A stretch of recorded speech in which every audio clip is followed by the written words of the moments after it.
It being 6:42 p.m., the House will now proceed to the consideration of private members' business as listed on today's order paper. Orders of the day. Consideration. Private members' business. Bill C-365, an act to amend the criminal code firefighting equipment in the name of Mr. Colomano. Well.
Yeah, right.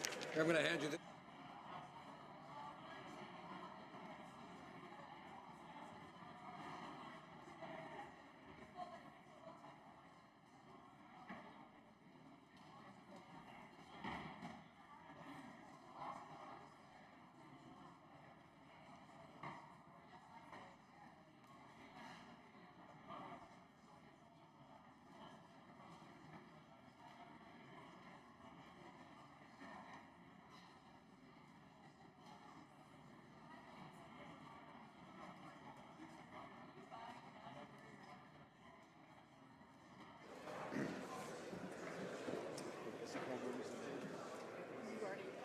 Okay.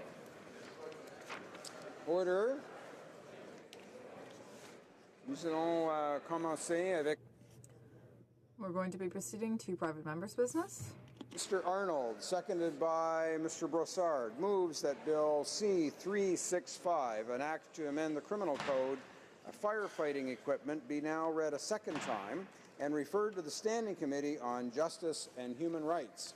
Debate, the Honourable Member for North Okanagan, Shuswap. Thank you, Mr. Speaker. I rise today to speak to my private member's Bill C-365, an act that seeks to amend the Criminal Code of Canada in relation to mischief or theft of firefighting equipment. Firefighters count on their equipment to be in place and ready to go at a moment's notice, 365 days a year. However, if that equipment is not ready to be used as the result of theft or mischief, the safety of firefighters and the public they protect can be quickly undermined. Before I go any further, Mr. Speaker, I must express my appreciation for the support I have received for this bill from the firefighting community across Canada. I would like to thank the International Firefighters of Canada and their 23,000 firefighters they represent for their support. I would also like to thank the Canadian Volunteer Fire Services Association for their support. The Fire Prevention Officers of BC Association has also issued their support, and I thank them. And I also thank the Canadian Association of Fire Chiefs and the 3,500 fire halls they represent across Canada for their support in getting the word out to support this bill.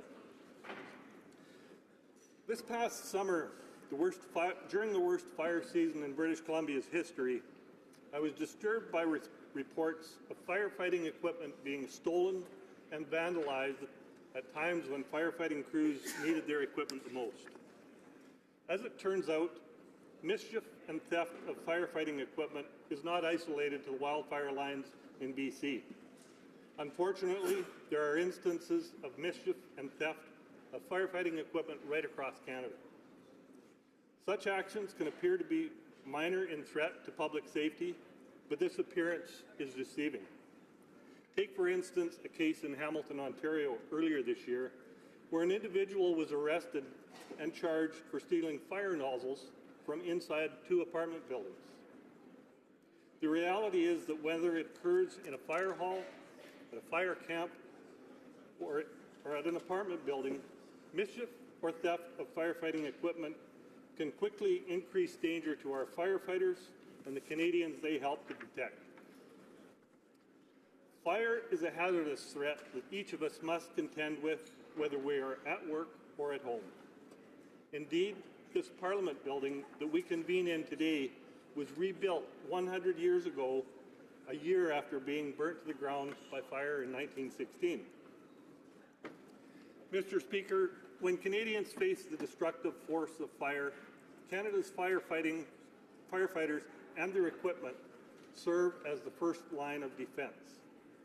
From coast to coast to coast, Canadians depend on their local firefighters to answer the call of duty when the fire threatens their homes, their lives, and their loved ones.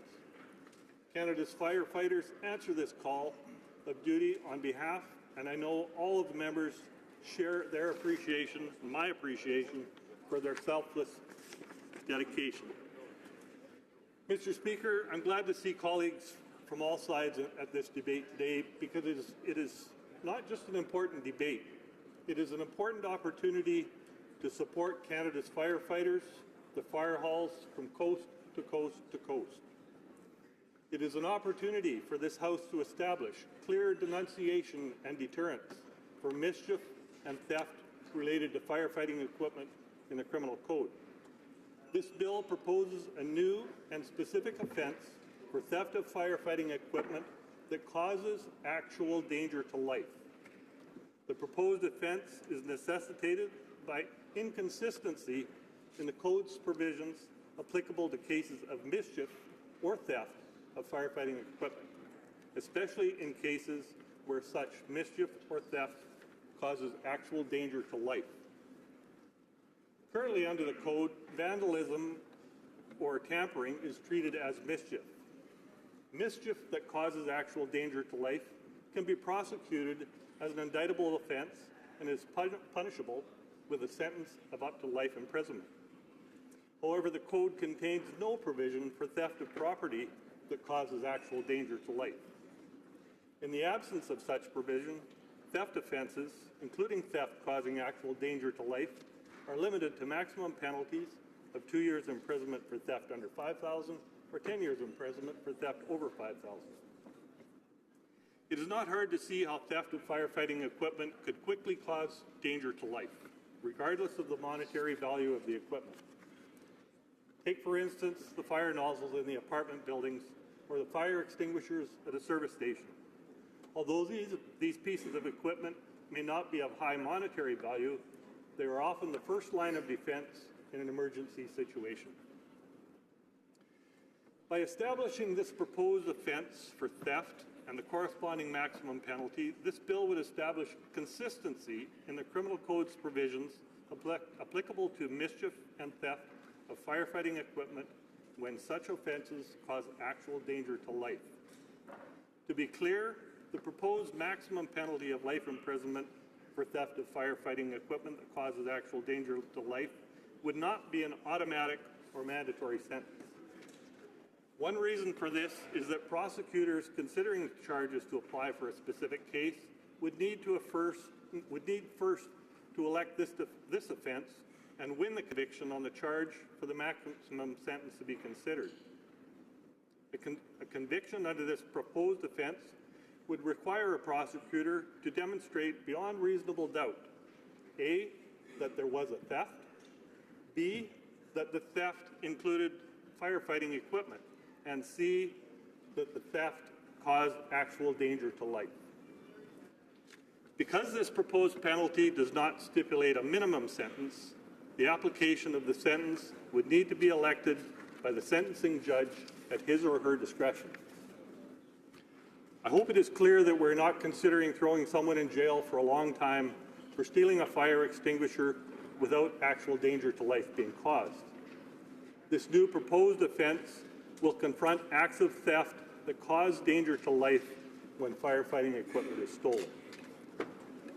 For this new offence, Bill C-365 proposes the same condition of causing actual danger to life and penalty parameters that currently exist in the code for mischief causing actual danger to life. Considering that theft of firefighting equipment can cause the same danger to life that mischief of firefighting equipment can cause, it is appropriate that the same penalty option be available to prosecutors and judges to work in cases where actual danger to life has been caused. The second part of Bill C-365 proposes to establish mischief related to firefighting equipment as an aggravating circumstance. This aggravating circumstance would add gravity to the offence of mischief related to firefighting equipment in the course of a judge's determination of sentence.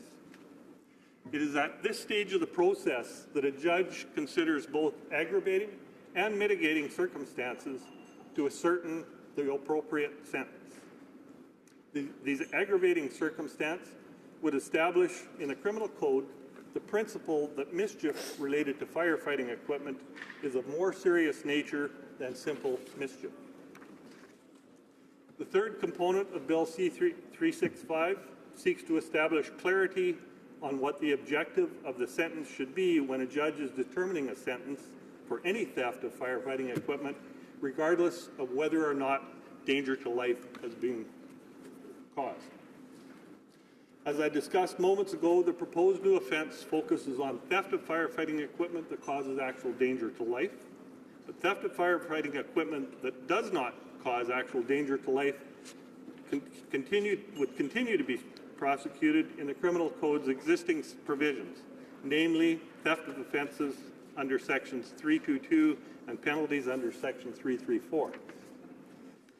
The key to this part of the bill is that it identifies, for the sake of sentencing, that theft of firefighting equipment is a more serious offence than simple theft of other property. And as a result, the sentence should focus on the objective of denunciation of the crime and establishing deterrence. Again, this sentencing objective would be weighed by the sentencing judge with all the facts of the case and all of the relevant circumstances to determine the appropriate sentence. This special consideration is necessitated when theft involves firefighting equipment that is in place to protect people's lives. For the sake of comparison, Section 718.03 of the Criminal Code has a similar sentencing objective for anyone who kills, maims, or wounds, poisons, or injures a law enforcement or military animal. The sentencing objective sets these animals apart from animals the same way that the proposed sentencing objective of Bill C-365 differentiates between property and firefighting equipment when it comes to mischief and theft. Mr. Speaker, in closing, Bill C-365 has been conceived and developed through research of actual real-life situations faced by firefighters and the Canadians they help to protect. We know that mischief and theft related to firefighting equipment happens.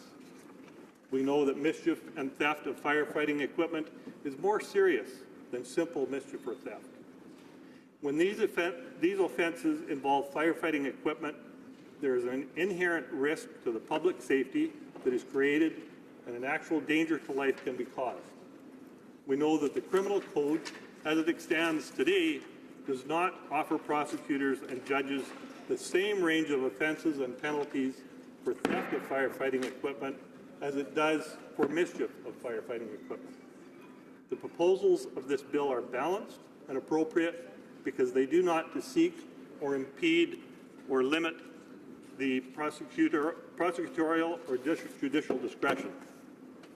In actuality, the proposals of this bill seek to provide prosecutors and judges more flexibility to deliver stiffer sentences when such sentences are required, especially when danger to life is involved. The Criminal Code's fundamental principle for sentencing states that, and I quote, a sentence must be proportionate, to the gravity of the offence and the degree of responsibility of the offender. The proposals of this bill will allow prosecutors and judges to better uphold this principle when dealing with cases where mischief of theft or firefighting equipment has occurred, especially when danger to life has been caused. When mischief or theft undermines the capacity of our firefighters to protect our community, the mischief or theft deserves to be denounced by this House. Canadians across our nation depend on the ability of our firefighters to do their jobs. Firefighters need to be able to do their job with the equipment that is put there to protect us all. Canadians depend on us, as members of Parliament, to be responsible and responsive to the realities across our nation when we have the opportunity to denounce and deter. Mr. Speaker, I certainly hope that all members will support Bill C-365 and support what it proposes for the firefighters and equipment that help support our communities and keep them safe 365 days a year. Thank you, Mr. Speaker. Questions and comments. The honourable member for Caribou Prince George. Thank you, Mr. Speaker. I want to applaud my colleague from North Okanagan, Shuswap. As many know, I've stood in the House a number of times now and talked about the unprecedented fire season that we had in British Columbia and in my riding in Caribou Prince George. And not only did our firefighters and those that were tasked to actually protect homes and lives in my community have to worry about the fire and the unpredictability of the fire, they were going out time and again after laying the lines to find that the water bladders, unbelievably so, find that the water bladders that were there, that were put in place, the lines that were there, that were put in place to fight the fires, and the pumps that were there that were put in place to fight the fires were stolen, damaged, or slashed, or vandalized altogether. So this is a very important bill, Mr. Speaker, and I hope that the government will approve it. But, Mr. Speaker, I want to ask our honourable colleague, I know that he's done considerable work on this, and a lot of thought has gone into this. We also are hearing in British Columbia theft from backs of paramedics, ambulances, and other firefighting equipment in terms of naloxone and paramedic kits. Does your bill, or does, Mr. Speaker, does the honourable colleague's bill also deal with theft from those firefighting? It is firefighting equipment. It is life and limb that we are dealing with. And I think that this is a very important bill, and I want to ask if our honourable colleague is hearing other issues in terms of other fire equipment that has been stolen, and if this would indeed be covered by this bill. Thank you. The honourable member for North Okanagan, Shuswap. Thank you, Mr. Speaker, and I thank the member from Caribou Prince George for his question. And indeed, this question has come up during the research on this bill. And we were asked this by firefighters a couple of different times. And what we've determined is that the definition of firefighting equipment would rely on the principles of statutory interpretation within Canadian law, and that each case would likely have to be determined in the courts as to what constitutes firefighting equipment. The directive we got from legal counsel was that it would not be correct to try and identify every piece of firefighting equipment simply because something could be identified or invented next week that may not be on the list, so it would be excluded. So it would be up to the courts to decide what constitutes the definition of firefighting equipment. Thank you. Questions and comments. The honourable member for Caribou Prince George. That is an excellent description, Mr. Speaker. And again, perhaps for those that are on the other side, our honourable colleague from North Okanagan, Shuswap, is from British Columbia, as I am as well. And in terms of our national firefighting, it is a little bit different in terms of British Columbia, and I would think, again, throughout other provinces where our paramedics, our EMTs are indeed many times not only our British Columbia Ambulance Association, but they also are our firefighters that are many times they are the first on the scene in terms of overdoses and deaths. So that is a great answer. I'm wondering through you, Mr. Speaker, if perhaps our honourable colleague from North Okanagan, Shuswap, can provide other examples. He's obviously done a lot of work in this, well thought out, and if he's got other examples of perhaps theft of firefighting equipment that he's heard in details from right across Canada in doing his research on this bill. The honourable member for North Okanagan, Shuswap. Thank you, Mr. Speaker, and I thank the member from Caribou Prince George for another very good question on this. And yes, I did do a lot of research on this bill, and in fact, there are many cases right across Canada of theft of firefighting equipment, damage to firefighting equipment. In fact, just about little less than 2 weeks ago, we had fire chiefs from New Brunswick in my office while they were here on their lobby day on the Hill, and we discussed their concerns about legislation and so on. And then when they had finished their portion, they said, oh, and one more thing, your bill is perfect timing. We had a fire truck stolen in New Brunswick last week. We did manage to recover the truck, but the jaws of life were missing. So these are instances that are happening all over the place. When I was home in my riding last week, I met with firefighters on their Tuesday night practice night, which is a commonality right across Canada. Tuesday night is volunteer firefighter practice night. When I was speaking with them, many of the members from my riding had actually been up to the Caribou Prince George riding on structural protection units, and they were speaking of cases where the fire chief actually had to take the fire truck from the hall to his house at night to make sure it wasn't damaged or equipment was stolen. He couldn't even leave it locked in the fire hall because of the risk of theft. So this is happening right across the country. It's not just an isolated incident, and it is a greater threat than we just saw in BC this summer. Resuming debate, the Honourable Parliamentary Secretary to the Minister of Justice. Merci, Monsieur le Président. Thank you, Mr. Speaker. And I'd like to start by thanking my colleague for all of his diligent work on his private member's bill. The purpose of this bill is very important: to protect our firefighters. They are really the heroes of our country. Mr. Speaker, the government has a number of concerns, and I'm going to outline those. So let me begin by saying it is my pleasure to speak today about Bill C-365, an act to amend the Criminal Code for firefighting equipment. The bill proposes to make changes to the Criminal Code to denounce and deter the theft of or mischief against firefighting equipment. The bill appears to be in response to various reports of firefighting equipment being stolen and vandalized during, most recently, the wildfires in British Columbia in 2017, although I note that my colleague referred to other instances which have come to his attention. Before I discuss some of the specific proposals of Bill C-365, I would like to take a moment to acknowledge all the British Columbians affected by this natural disaster and these fires. I can only imagine how difficult it has been for all those persons that were asked to evacuate their homes at a moment's notice without knowing whether or not they'd have anything to return to. I'd also like to acknowledge the brave efforts of firefighting crews who worked in extremely difficult conditions to try to bring those fires under control. Their work limited the destruction and devastation caused by this natural disaster. Monsieur le Président, tous les Canadiens et Canadiennes. Mr. Speaker, all Canadians have a tremendous debt of gratitude towards these brave men and women. Season has been the most destructive on record. Last August, the BC Wildfire Service Information Officer reported an estimated 894,941 hectares had burned, surpassing a mark set in 1958 when 855,000 hectares of land had been destroyed. It is equally important to acknowledge the devastating impacts that this natural disaster has had, especially on BC First Nations communities. I am aware that our government is committed to continuing its support of British Columbia and BC First Nations communities facing the immediate and long-term impacts on wildfires. I was pleased to hear about the creation of the Ad Hoc Cabinet Committee on Federal Recovery Efforts for the 2017 BC wildfires by the Government of Canada.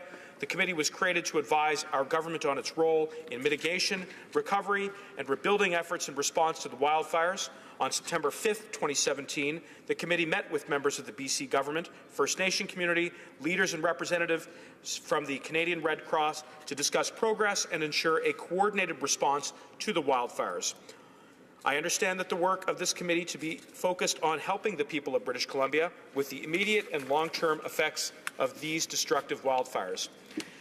Likewise, I was happy to learn, and all of those affected by this natural disaster can be reassured, that our government will contribute up to $38.6 million to the Canadian Red Cross, which is equivalent to the amount that the Canadian Red Cross is providing in support to British Columbia wildfire victims.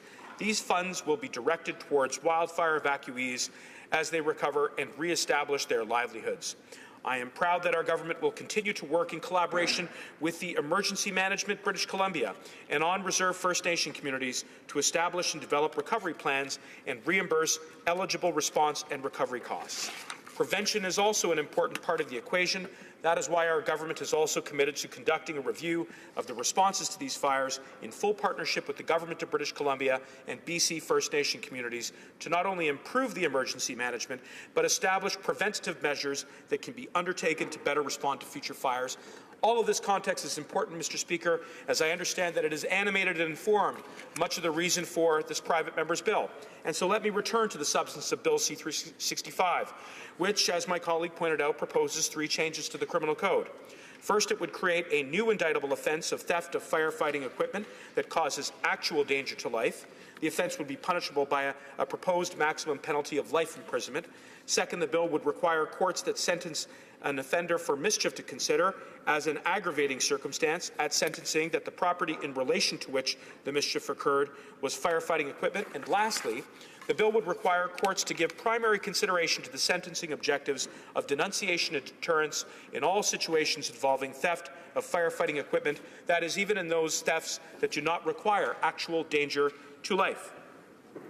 Under the law as it stands today, Mr. Speaker, this conduct is already captured under offences of general application such as theft, mischief endangering life, and criminal negligence causing bodily harm or death. Similarly, the Criminal Code already provides general authority for sentencing courts to consider all relevant aggravating and mitigating factors relating to the gravity of the offence or the degree of responsibility of the offender. And let me say, Mr. Speaker, that in my experience in criminal courts, that the judiciary are very adept at listening to these aggravating factors as they are presented on a case-by-case basis, and certainly in those circumstances where the property involves theft of equipment which is used for the purposes of emergency response, that would almost certainly be considered as an aggravating factor which would have a negative impact on the length of the sentence. The Minister of Justice's mandate letter requires her to conduct a review of our criminal justice system and sentencing reforms over the past decade, Mr. Speaker, and you've heard me and many other colleagues on this side speak about the importance of the comprehensive criminal justice review that this government is committed to undertaking. I know that this review is seeking to ensure that our laws increase community safety, address gaps in the law, and ensure that current provisions are aligned with the objectives of the criminal justice system. The mandate letter to the Minister of Justice requires that all legislative initiatives be informed by performance measurement evidence and feedback from Canadians, and it directs the Minister to ensure that resources are directed towards those initiatives that have the greatest positive impact on the lives of Canadians. Mr. Speaker, it is worth noting that often there is an inclination on the part of many in response to crisis or some immediate tragedy to seek an immediate amendment to the criminal code in the belief, often sincerely held, that the criminalization of that conduct will prevent its recurrence. Sadly, a legislative solution may not always be the most effective means of ensuring that this conduct will not occur again. Often the most effective solution to a problem is one which considers a more comprehensive response. I would invite all the honourable members of this House to consider the most effective way to redress this specific situation. I look forward to a fulsome discussion and debate on the merits of this bill, including a discussion on performance measurement and the evidence available to support this legislative initiative. In conclusion, Mr. Speaker, I would like to thank the member from North Okanagan, Shuswap, for providing us the opportunity to consider this issue. The bill is a well-intentioned proposal targeting serious conduct which can endanger the lives of our communities and fire response personnel. However, I wonder if the solution to the problem lies uniquely in legislative amendments or whether such conduct can be effectively addressed through other potential avenues. I will be closely following this debate, and I look forward to hearing from other members on the potential impacts of this bill. Merci, Monsieur le Président. Thank you, Mr. Speaker. Resuming debate, the honourable member for Victoria. Thank you very much, Mr. Speaker. And I want to rise and indicate from the outset that I oppose this bill, and for three main reasons I'd like to articulate. First, that the sentencing called for is excessive. Although the crime and its consequences are indeed serious, we reserve 25-year prison sentences for those convicted of first-degree murder and not for theft of the kind referred to in this bill. Second reason for opposition is that the Criminal Code already addresses mischief, which causes actual danger to life, where, if this kind of claim is proven, the result is already a life prison sentence. The third is that harsher penalties simply do not serve as a deterrent for those who may commit this type of crime.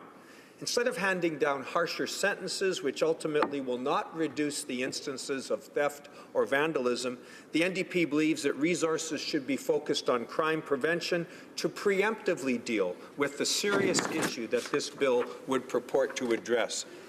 I want to say at the outset that I agree entirely with the sponsor of this bill, the Honourable Member for North Okanagan-Shuswap, that tampering with life-saving equipment is a very serious offence. Stealing or vandalizing that equipment can have far more severe consequences than simply stealing merchandise from a store would suggest. I understand my honourable colleague's point in highlighting the issue specific to this kind of theft or vandalism. We're mindful of the examples that were given. Am I to understand, Mr. Speaker, that my time is limited? I'm sorry, the honourable member. Mr. Speaker, were you suggesting that I have a limited time to for my remarks? I wasn't. Pardon me. No, the honourable member may have been confused by some commotion up here at the chair, but it had nothing to do with the honourable member. There's still 8 minutes and 20 seconds remaining in this time. Thank you so much. Please carry on, and I apologize for any interruption that may have caused. Well, I'm absolutely fine. I just want to say then we're mindful of the examples in British Columbia this past season where a water pump and hoses were stolen from the Harrop Creek wildfire northeast of Nelson, and caused a serious impact on the effectiveness of firefighting activities and a safety risk not just to the first responders but to the general public at large. There was another example of vandalism destroying communications equipment near Creston, BC. Here it was radio equipment that was destroyed in a radio communications tower. Once again, that crime put the safety of firefighting personnel at risk. But there are other measures, Mr. Speaker, that can be taken to address the theft and vandalism of firefighting equipment. We support preventative measures that can be used to curtail this very disruptive, dangerous behavior. Focusing on prevention allows us to minimize harm and reduce the burden on our crowded court system. Instead of relying on punitive action to address crimes that have already been committed, we believe that the more effective remedy is to reduce those incidents in the first place. We believe in working with first responders to fix the problem by increased surveillance of vulnerable areas and educating the public about the harmful repercussions of tampering with equipment, particularly young people. Reducing the instances of criminal behavior is a far more worthwhile endeavor than throwing the book at someone once a tragedy has already occurred.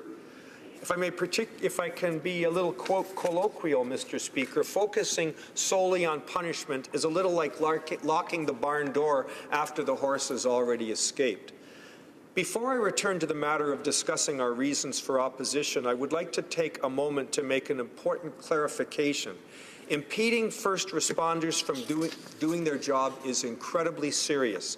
It has costly consequences. So I would not want the honourable member to confuse our opposition to this bill with a lack of support for first responders and the incredibly difficult work that they do. Nothing could be farther from the truth.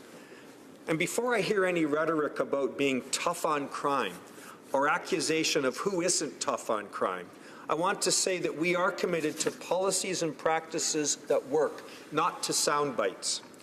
So again, we're not disputing the seriousness of the crime at issue. We're simply in disagreement on the best way to deal with the problem. We know that first responders are the first line of defense against disaster, whether they're firefighters fighting wildfires burning out of control or paramedics waging a war in the opioid crisis. We're here to assist them and bring forward policies that will make their lives easier. So we had in British Columbia this past summer, as the member pointed out, what Premier John Horgan called the worst wildfire season since the 1950s. These are costly disasters for the natural environment, the wildlife that depend upon the environment, and of course, human life and property and safety. Families lose their homes, and the tragedy is obvious for all to see. These wildfires are costing us millions of dollars and are devastating. More than 870 fires sparked across BC since April 1st cost 5,090 square kilometers, $211 million spent in fire suppression efforts. And of course, we in British Columbia are looking for the federal government to do its share to help with financial reparation. Returning to the specific provisions of Bill C-365. First, with respect to excessive sentencing for theft and an unnecessary amendment. I understand the incredible emotional and financial toll that these disasters have taken on Canadians. But I've practiced law and taught law, and when dealing with criminal matters, we always have to be measured, well-reasoned, and proportionate in our response. Amendments to the criminal code must be undertaken with clear heads and a commitment to determine the best course of action to correct the specific problem sought to be addressed. As I said, Section 334 of the Criminal Code already punishes theft, including imprisonment for a term up to 10 years in certain contexts. And with regard to the theft, therefore, the code is clear, and I don't think it's necessary to include firefighting equipment in the list of things to be stolen. That leads to the second point, where I consider the amendment somewhat redundant. If there's a case where one can prove irrefutably that tampering resulted in the danger to the life of another individual, then we already have mischief, and under Section 430, where where damages occur to property or the like, or there's interference with people in the lawful use of their property, there can be, again, serious consequences, including imprisonment for life. We already have the tools to do the job. Finally, there's no consensus that simply harsher penalties will serve as effective deterrents to those who may commit a crime.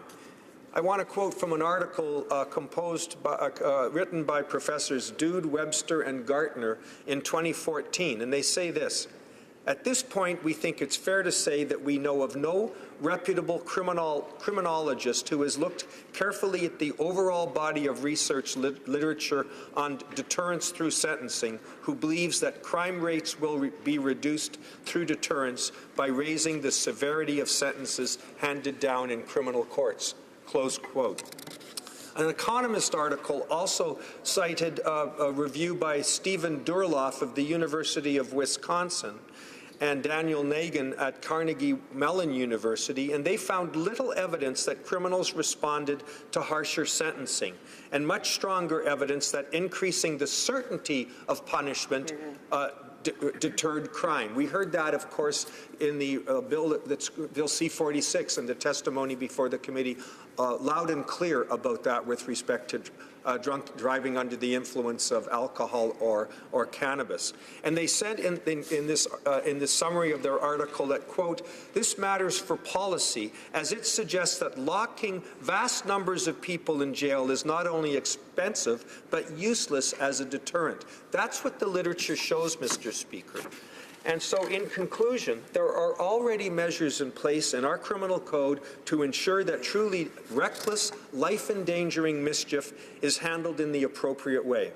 We have to work collaboratively with first responders to ensure the public's aware of the harmful results of tampering with firefighting equipment. Awareness campaigns have had powerful influence in a scourge of drunk driving. They may well be relevant in this context as well.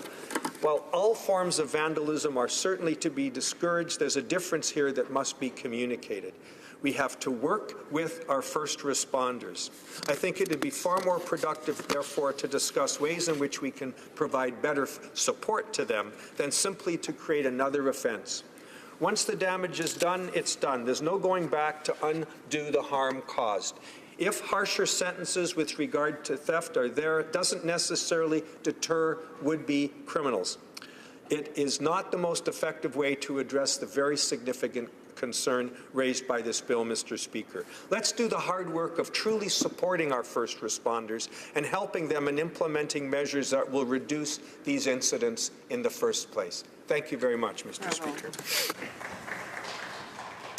Resuming debate, the honourable member for Barrie Innisfil.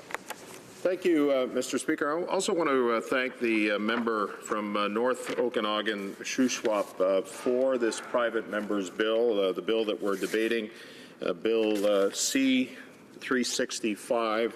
And let me just begin by saying that the wildfires in British Columbia were some of the most devastating wildfires in the interior BC that they've seen in literally generations. And I also want to say to the people that were affected by the wildfires, our hope that they're recovering from this.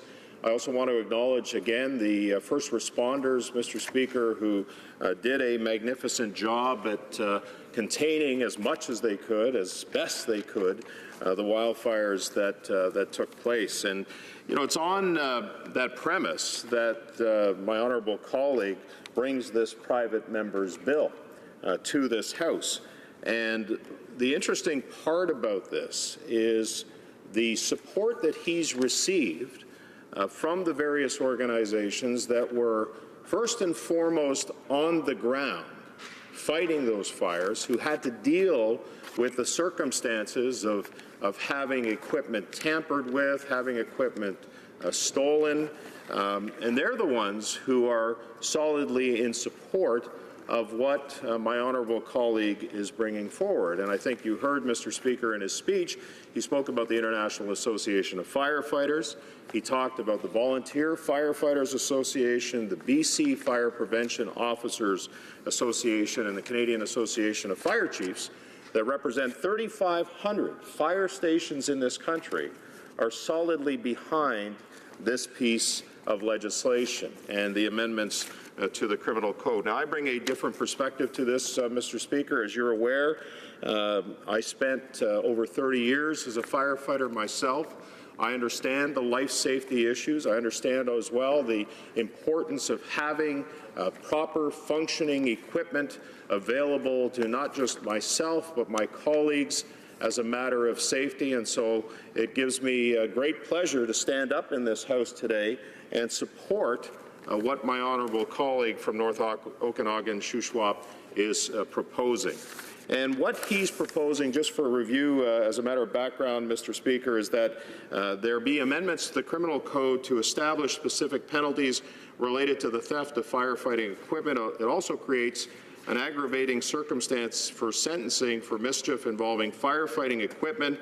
And finally, it establishes sentencing objectives in relation to the theft of firefighting equipment. And while the criminal code currently contains a maximum penalty of life sentence for mischief causing actual danger to life, which could be applied to tampering or vandalizing firefighting equipment, it does not, Mr. Speaker, contain an offence for theft creating actual danger to life.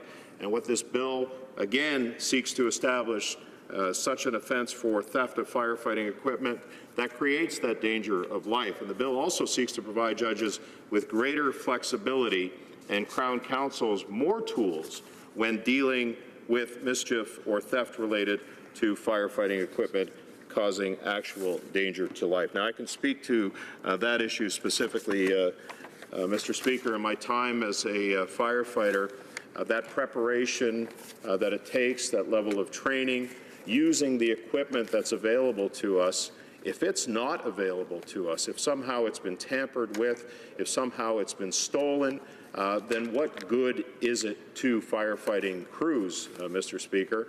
And as the honourable member spoke about, it's not just the interior wildfires of BC that there are examples of firefighting equipment that are actually stolen or tampered with. It happens, quite frankly, right across the country in larger municipalities, municipalities such as Toronto, Halifax, Vancouver, where on a day in and day out basis, firefighting crews are dealing with theft of equipment. And in some circumstances, based on what's happening at the scene and inattention of the crews, they may not necessarily know that that equipment has been stolen until they get to the scene of a fire, until they get to the scene of a medical emergency, a car accident, a pedestrian struck, and they're not able to deal with the situation because in some cases some of this equipment has been either tampered with or stolen. And so, if anything this piece of legislation does, Mr. Speaker, is it provides certainly a deterrent to those who are thinking about tampering or stealing firefighting equipment from those who protect us and those who need that equipment the most. Now, as I said earlier, in the summer of 2017, this was the worst wildfire season in British Columbia's recorded history. And there were many circumstances, and I think the honourable member from the NDP talked about some of those situations where firefighting equipment was tampered with, and it was certainly stolen. And so that's when those firefighters need that equipment the most. And so the proposed 3 new clauses in the Criminal Code related to this is that the key aspect of this bill, Mr. Speaker, is that it actually deals with causing danger to life. Causing danger to life, as I said earlier, is not a new term within the Criminal Code, but again, this bill would speak specifically to the issues of tampering or theft of firefighting equipment. And the term, as you've heard, Mr. Speaker, is used in Section 430-2 of the Criminal Code, which prohibits mischief causing actual danger to life and prescribes a maximum life sentence for this new offence. And so the new offence of theft of firefighting equipment causing actual danger to life would be consistent with the offence of mischief actually causing danger to life. Now, I know we've heard some of the arguments, the counter-arguments that have been made to this, and I find it, quite frankly, surprising, Mr. Speaker, that there wouldn't be a broad-based support on this. We talked about not using the rhetoric on tough on crime and using it as a deterrent. Well, if we can't use this as a deterrent, either for those BC wildfires or for municipal firefighters to protect our firefighters and therefore protect those people that they would deal with, Mr. Speaker, in any life-saving emergency, then quite frankly, I can't understand who we're trying to protect in that situation. And I know the government, the parliamentary secretary to the Minister of Justice and the Attorney General spoke about the fact that the Justice Minister within her mandate letter is reviewing all aspects of the criminal code. Well, what the honourable member from North Okanagan Shuswap is asking for is a specific amendment to the criminal code based, Mr. Speaker, on what he's heard from those who are first and foremost affected by this situation, and that's those firefighters who not only dealt with those situations in British Columbia, but also firefighters from right across the country. And so I think it's important to understand, Mr. Speaker, that we need to support those who support us with respect to emergency responders, and that's why I'm asking for the support of my colleagues here in the House. I also want to bring up an interesting discussion that I had recently. As most members of the House will know, the Canadian Association of Fire Chiefs had a lobby day on Parliament Hill, and they spoke about a situation that I think that the government should be looking at with respect to heavy urban search and rescue teams. And like our American friends and firefighters from other countries, Canadian firefighters often go to the U.S. to assist in fire disasters and large and extreme forest fires.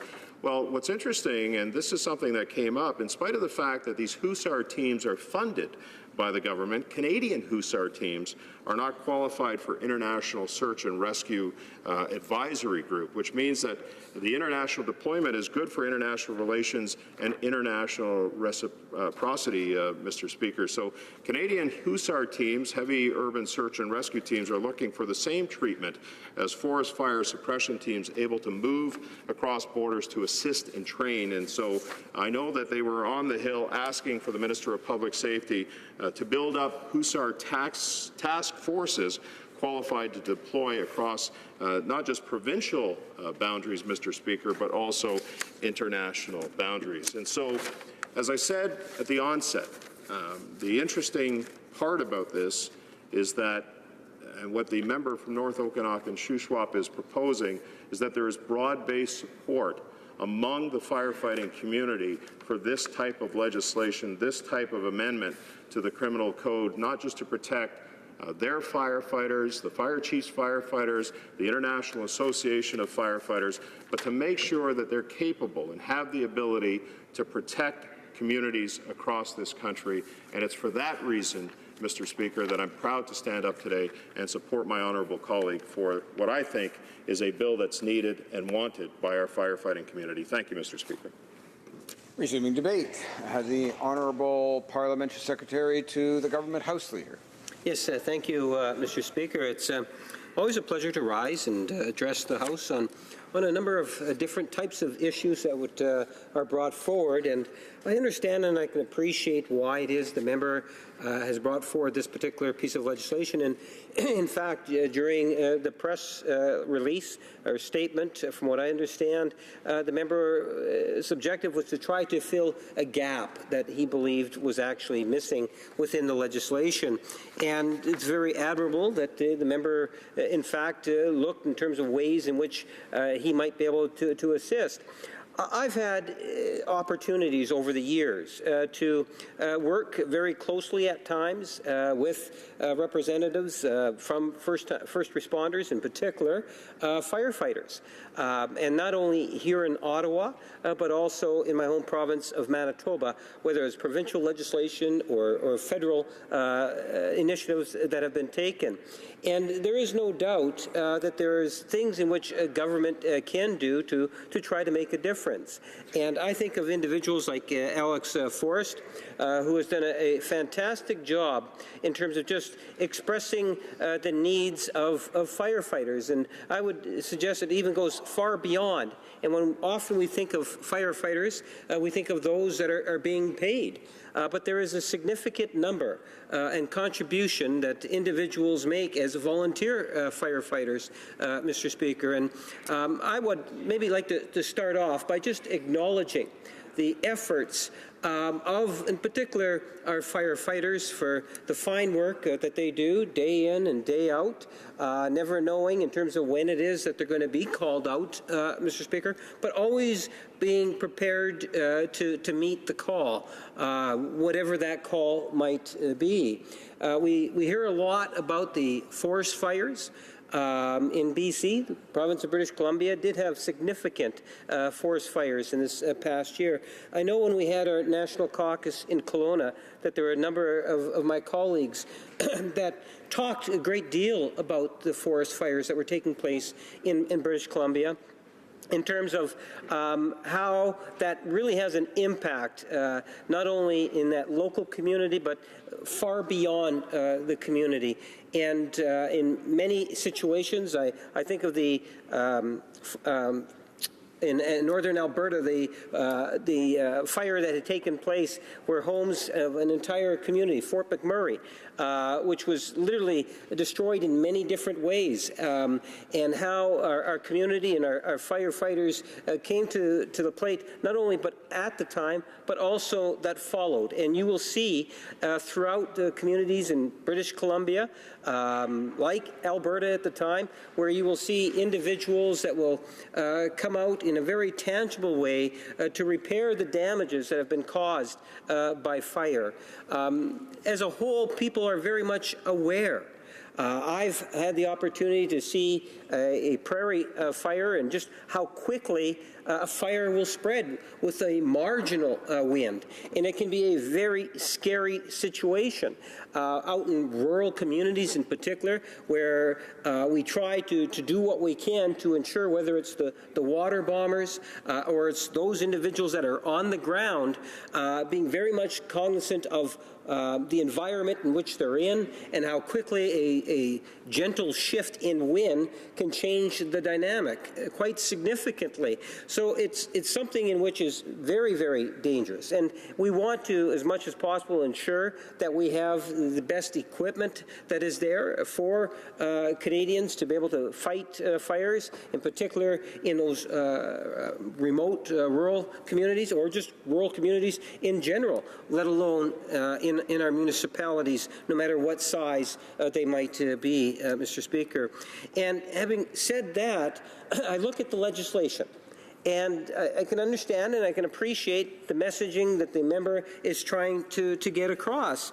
The parliamentary secretary responsible responded to the member's legislation after he had introduced it, in essence said this, and I want to be able to repeat it because the press conference that the member did have, he talked, from what I understand, in regards to filling a gap.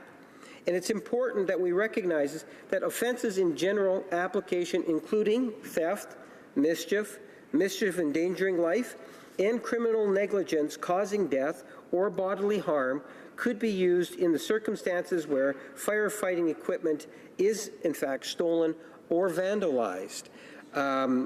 We'd suggest, Mr. Speaker, and I think that I'm not alone in making that suggestion, that there really is no gap. And I don't necessarily concur with the member's comments that the legislation is in fact warranted, or at least in his explanation wasn't able to convince me of the fact that the legislation is in fact warranted. I can understand and I can appreciate just how important it is that you have the equipment that's necessary in order to combat those fires, Mr. Speaker. But let me make a different type of suggestion to my colleagues across the way on this particular issue. We can do more, I believe, through education than we can through this type of legislation. And that is an area in which I would love to see more discussion and debate inside the chamber, Mr. Speaker. You know, the educational component is very important. I can tell, like I made reference to the spreading of a prairie fire. I think most Canadians would be quite surprised to see just how quickly a large area can be consumed by fire. Mr. Speaker, we're not talking about hours, we're talking about minutes, where acres of land, whether it's of trees or prairie grass, can be consumed. And in good part, many of these fires are not all from natural disasters. They occur from open pit fires, for example. And I don't believe that we do enough in terms of promoting and encouraging education on these types of things, Mr. Speaker. And so as much as I appreciate what it is that the member across the way is advocating, I'm not too sure if, in fact, that this is an area that really needs to see new legislation. You know, at times, you know, the Conservative Party tends to want to sound tough on criminal activities.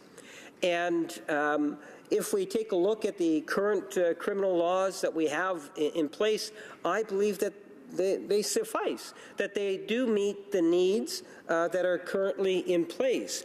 Where I think that there could be a growing need is to see and possibly, and the Prime Minister has often talked about, you know, there's always room to improve, or we can always do better.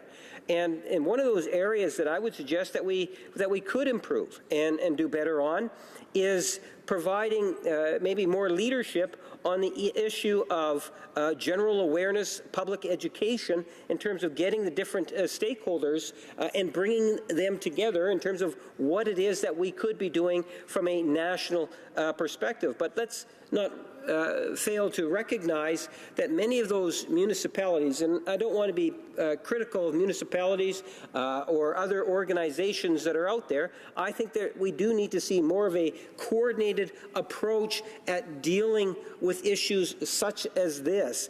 And through education, whether it's in our schools, whether it's public advertising, through different budgetary allotments, whether it's municipal, provincial, or even national at time, that would go a lot further in protecting our firefighters and so forth. One of the biggest initiatives, and I did because you're saying I don't have very much time left, Mr. Speaker, is I did want to make reference to the creation of the fund for families of firefighters who fall in the line of duty.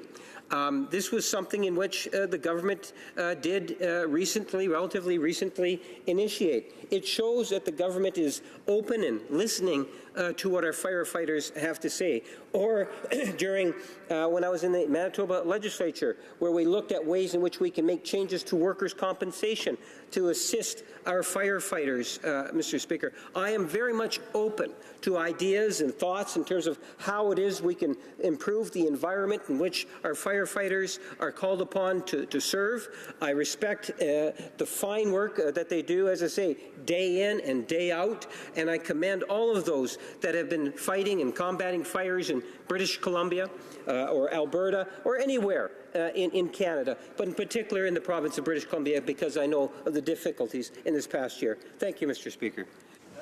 Before we go to resuming debate and the honourable member for Kamloops Thompson Caribou, I'll let her know that there are only just a little bit less than 2 minutes left in the time remaining for private members' business this evening, but we'll start just the same, and she'll have her remaining time, of course, when the House next gets back to debate on the question.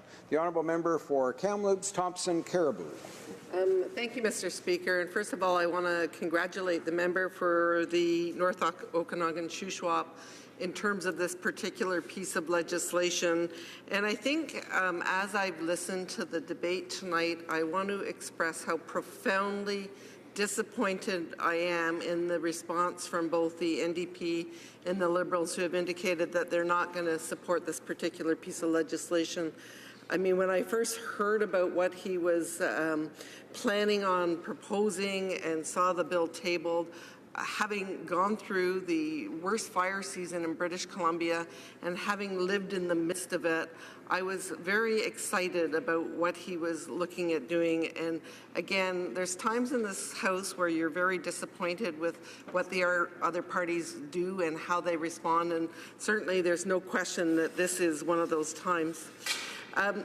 I think we need to put this into a bit of perspective, and I'm going to focus predominantly on our volunteer fire departments, our First Nations fire departments, who work their hearts out to actually support communities. They fundraise for their equipment. They train every weekend or one evening a week. And then they are called to go to very, very difficult circumstances and can arrive there and find out that someone has stolen their hose, played with their regulator, and has put their life in danger. Like we recognize that sometimes when things happen in, for example, a church situation, there are aggravating circumstances. Mr. Speaker, I would suggest, and I hope I'll be able to articulate this more, that this is another example of a very, very important aggravating situation, and I really wish that they would reconsider their position. And I look forward to, again, having 8 minutes later. Thank you. And the honourable member for Kamloops Thompson Caribou will have 8 minutes remaining in her time when the House next resumes debate on the question. La période prévue pour l'étude des... The time allocated for private members' business is now expired, and the order is dropped to the bottom of the list on the order paper. Now, pursuant to Standing Order 38, A motion to adjourn the House is deemed to have been made and seconded at this time. Therefore, the question is that this House do now adjourn. Member for Nanaimo, Ladysmith. Thank you, Mr. Speaker. I stand again in this House to talk about the deep need for Canadian women and families to have access to affordable, universal childcare in this country, something that most other OECD countries have. Canada still does not. Here's the argument. Families need universal, affordable, accessible, publicly funded childcare to get women into the workforce. Universal childcare would create jobs, and the fiscal surplus generated would mean no net cost to taxpayers. And childcare workers need better wages to ensure their own economic security and also to encourage their retention in the field. We hear again and again the cost to families of unaffordable childcare. Women who tend to earn less than their male counterparts because there is no pay equity legislation in Canada. This government still has not legislated it. When there is a lack of access to affordable childcare, then it tends to be the woman that drops out of the workforce to look after kids. When she returns to the workforce, she tends to have only available to her part-time precarious work because, again, the woman tends, as throughout the world, but in Canada also, to do an unfair share of unpaid labor. And so not having access to unemployment insurance or pension contributions or benefits because they're working part-time work means that for many women they end up behind financially, and the lack of affordable childcare is at the root of it. My own sister and her husband had to leave Toronto because their childcare costs were more than their rent. That's not sustainable for young families. It's not a good investment. So last month, the OECD was in Ottawa investigating Canada's commitment to its feminist agenda and its gender lens on policies and programs. The OECD had observed previously about Canada that affordability and quality in childcare overall in Canada is still an issue, quote, forcing many women to drop out of the labour market or reduce their working hours during childbearing years. This affects women's earning levels. Full-time employed women in Canada earn on average 19% less than men. Just on Friday, I was at a launch of the State of the Child Report, which is done every couple of years in Nanaimo. It was the Greater Nanaimo Early Years Partnership, and I really applaud their work. They hosted all government agencies, all level of governments. They found in their report Friday children in my riding, Nanaimo Ladysmith, living in poverty, children between the ages of 0 and 5, it has increased to 24% of the population. It's a terrible number, and it reflects lack of access to government services and lack of employment support in our community. There's good news on the horizon. The IMF says that the Liberals could afford to spend $8 billion a year on childcare, and the program would pay for itself. So I ask, through the Speaker, the government, why in 2016 and 2017 did their budget allocate no money for new childcare spaces? Increasing the Canada tax child benefit doesn't help if there aren't places to spend that money. Honourable Parliamentary Secretary to the Minister of National Defence. Mr. Speaker, first of all, I'd like to thank the Honourable Member for Nanaimo Ladysmith for having raised this important question about childcare in Canada in the House. Family is the most important part of our lives. We all want our children to be happy and to have everything that they need to get a good start in life. Our children represent the future of Canada, and we all need to do everything we can to help them achieve their full potential. Despite this, only 1 in 4 children in Canada has access to high-quality childcare services. For far too many families, the lack of affordable high-quality childcare leads them to have to make difficult choices. Some parents have to give up their career because they don't have the means to pay for childcare, while others have to take on a second job to make ends meet. No one should have to make these difficult choices.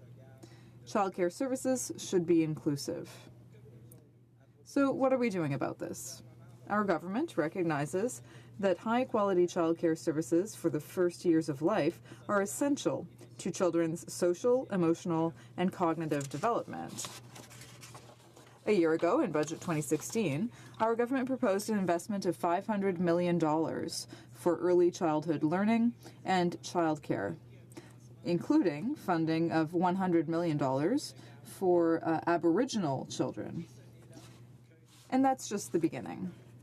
This year, in Budget 2017, we are proposing investing $7 billion over 10 years in order to support high-quality, flexible, and affordable childcare services all across Canada and to create new childcare spots. And we will get there. On June 12th, federal, provincial, and territorial governments agreed on the creation of a multilateral framework for early learning and childcare. This framework establishes a long-term vision in which all children will be able to benefit from an enriching environment in a place where there is preschool learning offered as well as high-quality childcare.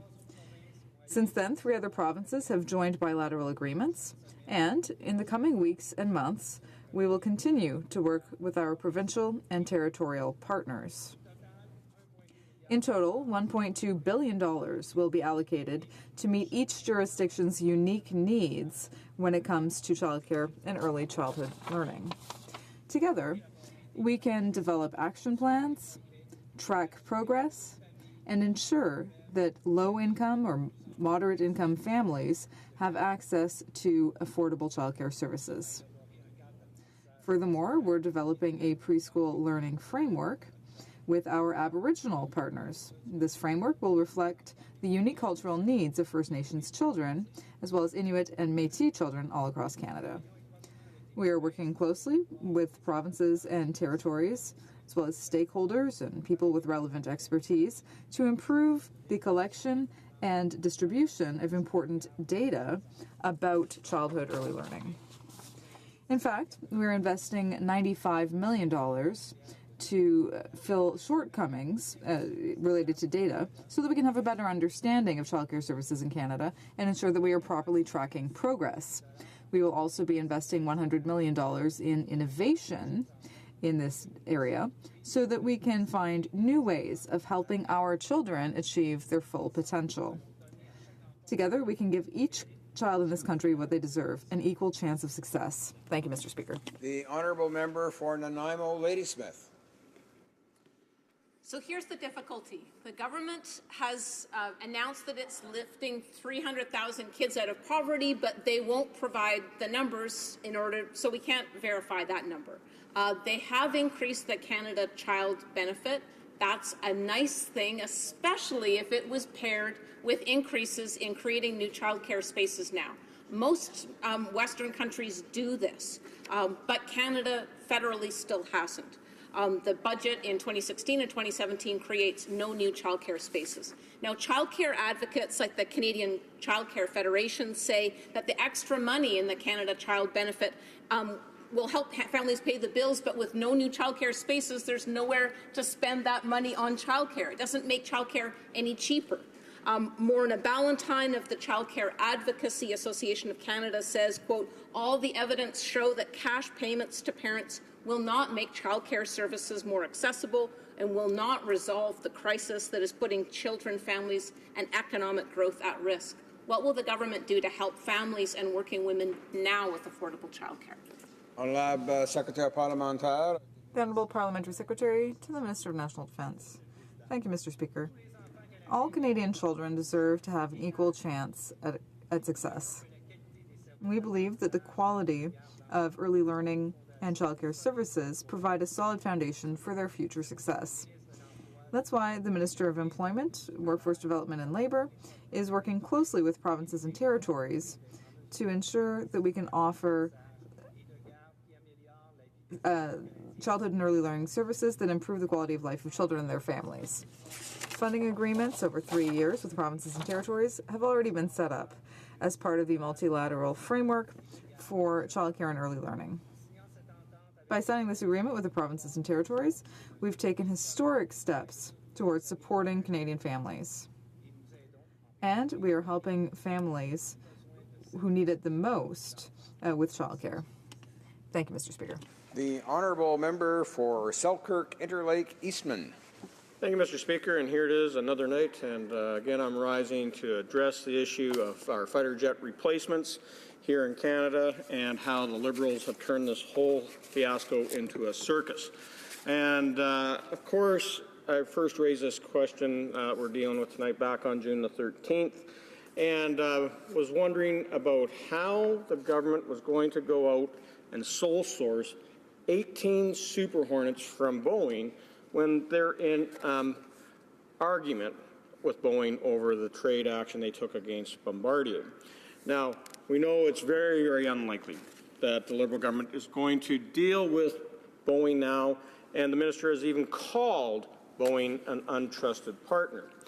So, Mr. Speaker, we know that back in May I raised the question, and we had 13 former commanders of the Royal Canadian Air Force that had said that instead of buying Super Hornets, and just a small fleet of Super Hornets from Boeing, which may take years to actually procure, if there is a so-called capability gap that the Defence Minister had imagined, the best way to address that need to increase the fleet from 77 legacy CF-18 Hornets now is to go and buy legacy F-18 Hornets from other countries, such as Australia.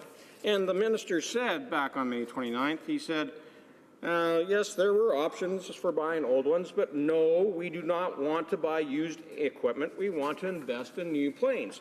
But lo and behold, Mr. Speaker, we have the minister has actually gone and tasked members of the Royal Canadian Air Force and those in the government in charge of procurement to go and evaluate those used legacy Hornets, those F-18s that are down in Australia.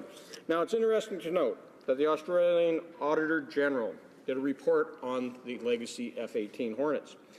And right now, Australia plans to roll down those planes and withdraw them from service in 2020 because they're buying what? They're buying new F-35s. And if anyone's confused, the Australians had also bought 24 new Super Hornets. So they got brand new, in 2010 they bought brand new Super Hornets, the F-18s, but they're going to use them till 2025. And of course, our fighter jets, our legacy fleet of CF-18s are only tasked to fly to 2025. So time is crunching down on us here. We're now looking at less than 8 years, 7.5 years, to replace our entire fleet. And so buying those Super Hornets is not possible. But the problem is that these legacy Hornets coming from Australia, the Auditor General said that those that are retired in 2020, 3 years from now, have significant aged aircraft issues, which are resulting in maintenance duration and cost becoming less predictable. All but 9 of the aircraft have experienced structural fatigue above that expected for the airframe's hours that have already been flown. And that fatigue counts higher than that of even the legacy Hornets here in Canada and those in the U.S. Navy. So why would we want to buy these old, worn out, stressed out, beat up legacy Hornets from Australia? And why doesn't the government get on with the fact that we need to have an open and fair competition right now to replace our CF-18s and let everybody compete so we can get the new aircraft on time in the best interest of our taxpayers, our aerospace industry, and in the safety of our pilots? Secretary Parliamentary. The Honourable Parliamentary Secretary to the Minister of Defence. Thank you, Mr. Speaker. And I'd like to thank my colleague for this question and for his interest in matters of national defence. The new defence policy that was unveiled on June 7th showed the government's commitment to providing the Royal Canadian Air Force with the equipment it needs to conduct its operations. The policy clearly lays out our intention to acquire 88 next-generation fighter jets to replace the aging fleet of the CF-18s. We need 88, and we know that we don't have that many right now. And that is why we need an interim fleet. We will be organizing an open, transparent competition for the replacement of the CF-18s. A fleet of modern fighter jets is essential to defend Canada and North America and to contribute to the peace and stability on a global level. We have agreed to acquire an interim fleet until such time as we can acquire permanent replacements to ensure that we have 88 fighter jets to fulfill our obligations. We had serious discussions with the U.S. government in order to purchase 18 Boeing Super Hornet fighter jets, as my colleague said, but we strongly disagree with the decision of the United States Department of Trade, which, at the request of Boeing, levied countervailing duties against the Bombardier C-Series planes. Our government defends the interests of the Canadian aeronautics industry and its workers. We, of course, then put a damper on our relationship with Boeing, a company that attacked our industry and that is seeking to lay off tens of thousands of Canadians. Our government will continue to actively participate into the inquiries conducted in the United States, including before the U.S. International Trade Commission, and we will defend the interests of Bombardier, the aerospace industry in Canada, and our workers. My colleague across the way surely agrees with me. This is a very unfortunate situation. In the meantime, we will continue our work to purchase a fleet of 88 next-generation fighter jets. We will launch an open and transparent competition for the permanent replacement of our combat jets in our current term. The CF-18 replacement fleet will have to be upgradable, resilient, and interoperable with our allies and partners of NORAD and NATO. Preliminary consultations with potential suppliers are ongoing, and the goal is to publish documentation for the call for tenders during our current term in office. We are not going to cut corners on this process because we want to ensure that the suppliers are fully involved. In the meantime, Mr. Speaker, we are taking measures to ensure that Canada remains a reliable, trustworthy partner on whom our NORAD and NATO allies can count. Now, we are currently investing in the CF-18 fleet. We want to ensure that it continues to be performing and reliable until we transition to the new fighter fleet. We're also exploring the acquisition of interim fighter jets in order to enhance our current capacity, and that would include the potential acquisition of the F-18s from the Australian Air Force. The actions undertaken seek to determine the best way to complete our CF-18 fleet in order to allow the RCAF to fulfill all of its NORAD and NATO obligations until the permanent fleet is fully operational. Thank you, Mr. Speaker. Honourable Member for Selkirk, Interlake, Eastman. Well, Mr. Speaker, I'd like to remind the Parliamentary Secretary to the Minister of Defence that, there's experts out there that are saying that the government is definitely on the wrong path and have been misleading Canadians on the capability gap. Matter of fact, there's an organization that's under National Defence called the Defence Research and Development Canada, a research division of National Defence, and they wrote back in 2014 there is no need to pursue a bridging option. They went on to say the costs involved with bridging options make them unsuitable for filling capability gaps in the short term. Any short-term investment results in disproportionately high costs during the bridging period. Lieutenant General Ken Penny, who's the former chief of the Air Staff, said back in the fall that this is a politically motivated decision.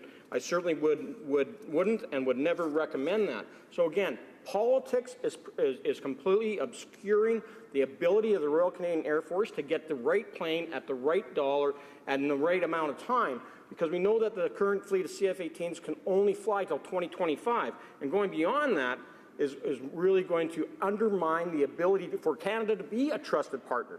If the government was so concerned about fulfilling our obligations to NORAD, to NATO, and to our own national security, they would get on with an open and fair competition immediately. Honourable Parliamentary Secretary. Mr. Speaker, Canada's new defence policy looks to the future and commits to key investments in equipping our Canadian Armed Forces. We intend to purchase 88 sophisticated fighter jets to ensure that the RCAF can replace its CF-18 fleets. The competition process to permanently replace our fighter jets will be open and transparent, and it will be done during our current term in office. We continue to explore the acquisition of fighter jets to allow the RCAF to simultaneously fulfill all its obligations under its NORAD and NATO commitments until the new permanent fleet is fully operational.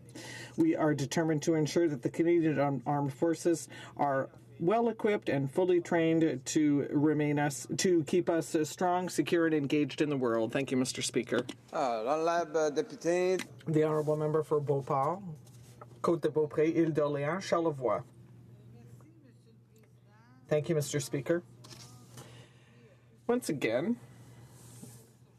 and over the past months, I've been asking the same question over and over, and I have to keep coming back to get some real answers. Obviously, we're talking here about the ethics of the Minister of Finance. And when we're talking about ethics, well, a lot of questions crop up, and I especially think back to something, and that's when the Liberals had gotten us used to a certain level of ethics that I would call questionable when they were on the opposition side. They clearly understood nothing about their time in the penalty box, to use a hockey term. Now, the current Minister of Finance is simply repeating mistake after mistake. The first mistake he made was to tell everyone here in this House and the media and the people in his party that he had put his assets in a blind trust. And now we learn today through the Auditor General, and we had heard this in the media previously, that was false. So when he got hot with his hand in the cookie jar, after numerous questions put by all the opposition parties, we realized that, oops, all of a sudden, he realized that we'd caught him out, and it was only at that time that he went to see the ethics commissioner and to consult her. He paid a laughable fine because he had been caught out. And on the other side of the House, they would have us believe, even today, and I find that deplorable, because at least when people admit their mistakes, it's much better than when people try to make excuses and then tell falsehoods, because what the Auditor General said and what the media told us was that he had paid a fine. And therefore, the ethics of the Minister of Finance are clearly more and more questionable, and more questions are being asked about them. And I find that a shame, because it's the first time in the history of Canada that a Prime Minister and his Minister of Finance are both under investigation. So what will it take for the Liberal Party across the way to recognize and acknowledge their errors? Do they expect that they're going to get sick of asking them questions and that we're going to call for an investigation? The Honourable Parliamentary Secretary to the Minister of Finance. Thank you, Mr. Speaker. I'd like to thank my colleague across the way, for whom I have a great deal of respect, and I really enjoy working with her, even though we're on different sides of the House. Now, with regard to the question she raised today, obviously that's a question that has been raised many times in this House, and I have answered it many times during question periods, so she won't be surprised to hear that my answer is not going to be any different. They asked me the same question 15 times just today. So when the Minister of Finance came to Ottawa after leaving the private sector in order to serve Canadians, to great sacrifice for himself and his family, and, the opposition is trying to conflate things and to level accusations that are wrongful, and they know that leaving the private sector results in a sacrifice, and he had remarkable a remarkable impact on the Canadian economy. We've had the best employment rate, the lowest the unemployment rate, whereas the previous government, might I remind you, Mr. Speaker, had the worst job growth rate since the Second World War and the highest unemployment rate as well. So I would ask my colleague to go and look at the numbers because they speak for themselves. Now, with regard to the question being raised, when the Minister of Finance came to Ottawa, what is expected of all ministers and parliamentary secretaries and even members of Parliament is to go and see the Ethics Commissioner, someone who is independent, to lay out their situation, their financial situation. He did so, and then they must follow the recommendations of the Commissioner. And she was clear. She recommended that he set up a protection screen, an ethical screen against conflict of interest that was good for Denis Lebel, her former colleague, and the minister set that up immediately, and it is still in place. That is what the Ethics Commissioner herself recommended that would be the best compliance measure to ensure that the Minister of Finance followed the rules that exist in this House, and that's what he did.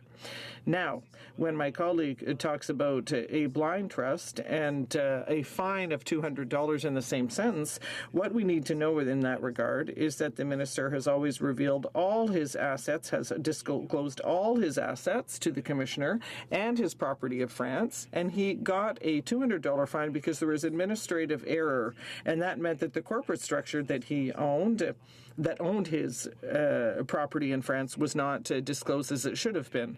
Now, the property itself was disclosed to the Ethics Commissioner, just like all the minister's other assets, because that is what is expected of all members of Parliament, that they should work transparently with the Ethics Commissioner.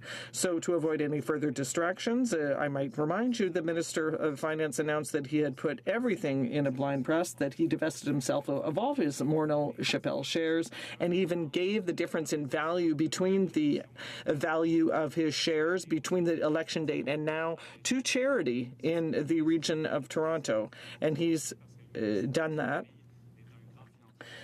because the minister and his family have always been great philanthropists, and to avoid any further distractions that could take away from his hard work, and so he could focus on his work here that he does for Canadians. That's what he did, and we've seen the results over the past 2 years in Canada. The results are much superior than any results that the previous government got. The honourable member for Beauport, Côte-de-Beaupré, Île-d'Orléans, Charlevoix. Mr. Speaker, I respect my colleague very greatly, but we are talking about ethics here, the ethics of a Minister of Finance. Frankly, what they did for the middle class is 10,000 feet over our heads. It's just, that's not what we're talking about. We're talking about the ethics of the Minister of Finance. And I might go even further. Whatever the Conservative government might have done or not done, we are no longer forming government now. It is they who are forming government. They are the ones who have to be transparent. And when they were sitting on this side of the House, well, you know, they were talking about ministers who resigned to the tune of $16. We have asked many, many questions of the Minister of Finance on his ethics, and no one here has accused anyone. With regard to leveling accusations, Mr. Speaker, if he wants to know what that is, then we can talk about it, because there were accusations that were leveled under the Gomery investigation, but if he wants to go further, we can do that. If you expect that the opposition parties are going to get tired of hearing any old answer and we want an independent investigation, well, I'd be very happy to call for that. The Honourable Parliamentary Secretary. With a great deal of respect myself, Mr. Speaker, because I appreciate my colleague, I didn't even talk about the middle class in my answer, in my 4-minute answer. I didn't even refer to that. I talked about the economic record of the Minister of Finance, and I did talk about the Ethics Commissioner, who might I remind you, is in charge of protecting parliamentary integrity. It is an impartial and independent institution, and we have a great deal of respect for it. And since the Minister of Finance came to Ottawa and to the President, like all members of Parliament, is going to continue to work with the Ethics Commissioner, and she is the one who is in charge of making any determinations. It is not up to the opposition or the government. It is up to the Ethics Commissioner to ensure that everyone in this House follows the rules in order to respect the highest standards of integrity. Thank you, Mr. Speaker. Is now deemed to have been adopted. Accordingly, this House stands adjourned until tomorrow at 2 p.m. pursuant to Standing Order 24-1.